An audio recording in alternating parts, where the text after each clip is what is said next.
আজকে আমি শেয়ার করব একটা এক্সপিরিয়েন্স ভিডিও। আমি কিছুদিন আগে আলমবাজারের বাজার কলকাতায় গেছিলাম মাকে নিয়ে শপিং এর জন্য, পয়লা বৈশাখের জামা কেনার জন্য। ওখানের এক স্টাফ আমাকে বললেন কি আপনি ভিডিও রেকর্ডিং করতে পারবেন কিন্তু পিক তুলতে পারবেন না। হঠাৎ করে দেখি আরেকটা স্টাফ এসে আমায় বলছে এখানে ভিডিও রেকর্ডিং ই অ্যালাউড না। তারপর আমি ভাবি ওখানে স্টোর ম্যানেজারের সাথে কথা বলে এটা আমি ডিসকাস করে ভিডিও রেকর্ডিং করব। স্টোর ম্যানেজার সেদিন অ্যাবসেন্ট ছিলেন, তো তাকে ফোন করাতে বললেন কি সল্টলেকে গিয়ে কথা বলতে হবে, তারপরে ওরা অ্যালাউ করলে তাহলে তুলতে পারবেন।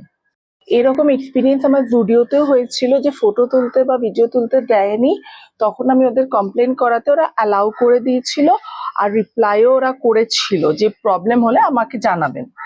বাট এদের এখানে আমি মেল করেছি, কোনো রিপ্লাইও পাইনি। এরা এত লাইটলি নিয়েছে ব্যাপারটা যে কি বলবো। এর থেকে বাবা আমার জুডিওই বেস্ট। আমি আবার সেই জুডিওতে চলে গেলাম শপ করতে, আর ওখান থেকে আমি কিছুই নিলাম না।